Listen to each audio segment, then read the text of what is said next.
That Castle Harbor area, which is where Tucker's Point is has one of the most sensitive natural areas in the country. That is absolutely the case. It has sensitive cave formations. There are also certain endemic tree species which are only exist on the island there because they've been eliminated everywhere else. And there are potentially other unique microbes and other species that exist in the environment around there. And other very important features. It's also a huge green space. Yes. But it should be understood that that is private land. It is owned privately. It's not government land. So we can't totally tell everybody what to do with it. But we can lay down specific criteria on how they must develop it. And that's what the SDO does. There are very specific terms as to how they must handle any development there, because some areas are more sensitive than others.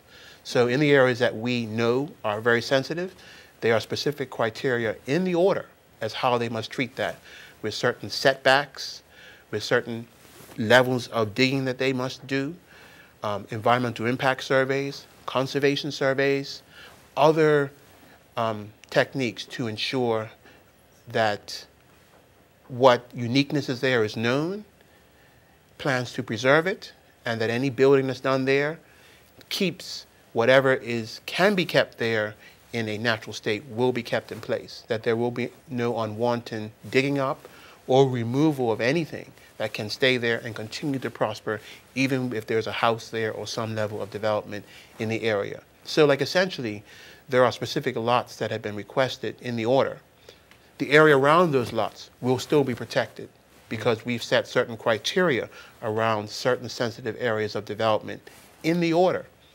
And essentially, the developers must provide all those plans and criteria and surveys prior to making an application, which must still go to the Development Applications Board. And if I can just go back, this is also one of the uniqueness of the order, is that the order does not give the developers a license to develop. It gives them an opportunity to make an application to develop, which must go through the normal process of consideration to the Department of Planning and to the Development Applications Board, just like any other plan for any other person in the country must do. Okay, so that kind of clears it up for most people, that the same processes will still be in place even though there is an SDO. Yes, and that's been perhaps the contrast in the past, a key contrast of what we're doing now. So in the past, SDOs have, one, been just gazetted in the paper where people finally hear that this is what's happening. It has given a developer a license to go and develop, jumping over much of the planning process, which I can understand has unsettled a lot of people in some cases because of, Bermuda's a small place and a wanton effort to develop without any guidelines or following the rules is alarming. Yes. This order does not do that.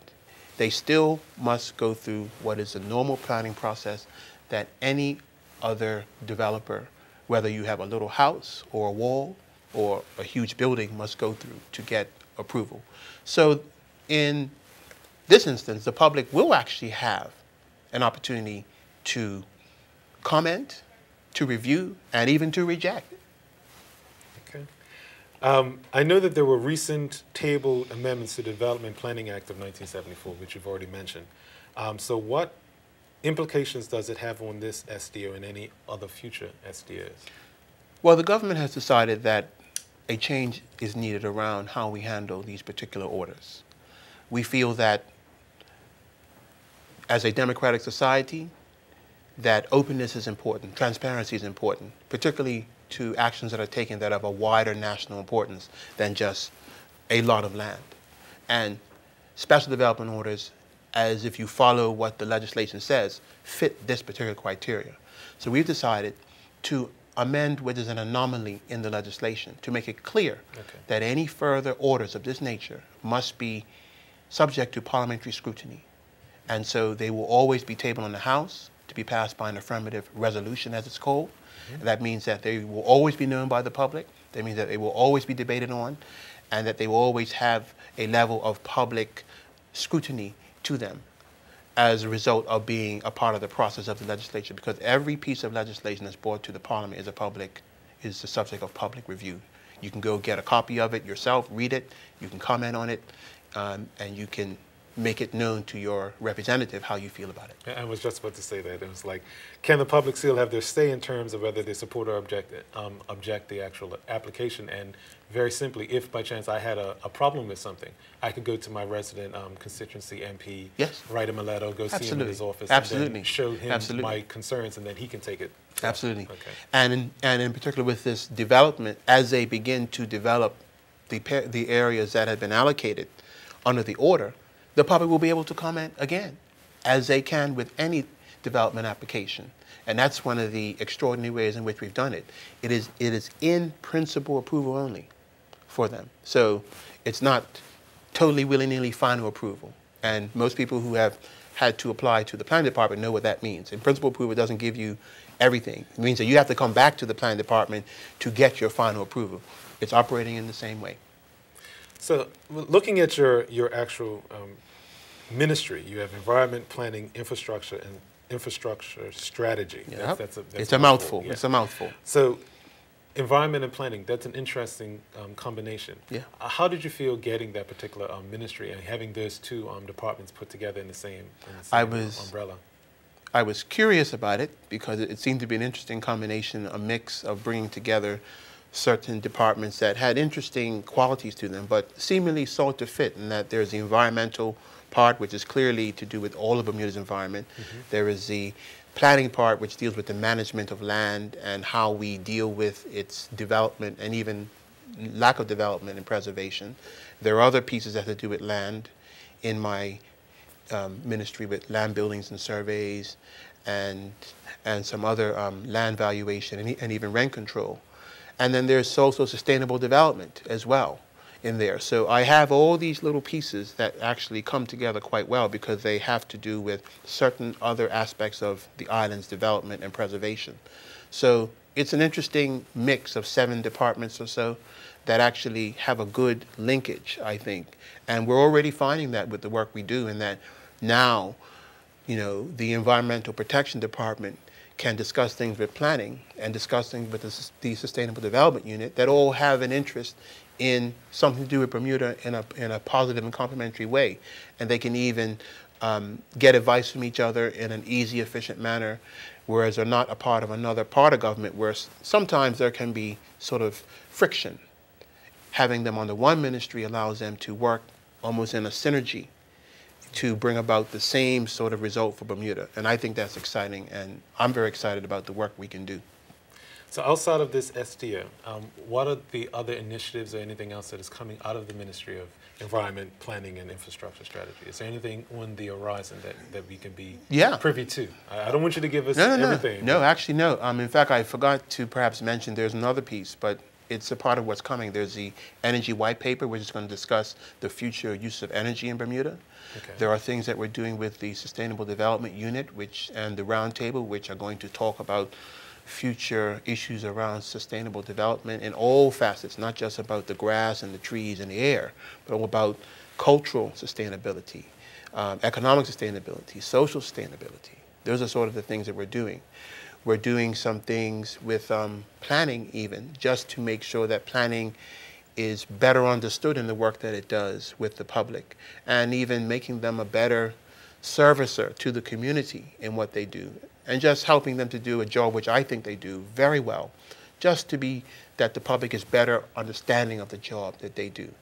And of course, there's always the environment, which is obviously important to everybody, and doing more around education, doing more about finding ways to ensure the sustainability and protection of our fish stocks and other things that people have heard about recently in the environment. Obviously, reintroducing more endemic trees in a more wider way. And just things that can make our environment, as we are pressed to develop in all types of ways, but also to try and see how we can preserve some of the nature and the natural aspects of Bermuda that we all love and enjoy. Okay, so before we wrap up the show, let's just go back to the SDO so that we can get everybody to understand exactly what you've stated clearly. The SDO, again, is just simply an opportunity for them to get the concept of getting forward, to come forward with an idea to develop this particular property. Yes, it is merely giving the developers who are going to be a part of the Tuckers Point area an opportunity to make applications on development for certain lots. Obviously, that package and the way it's been put together assists them with meeting some of the challenges that Minister Minors dealt with the continued viability of the property as a premier place in Bermuda.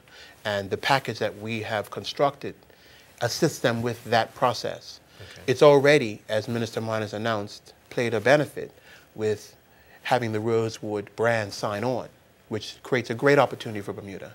But it also allows for that property to grow, to potentially grow in a way that will be complementary to the environment because of the stringent criteria that's in the SDO, but also to preserve jobs and opportunity for Bermudians. And there are already over 200 Bermudians working there.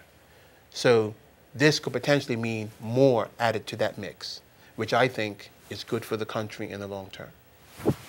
If there's one thing that you wanted to leave everybody with, what is that one thing about the SDA and what is that one thing about your ministry?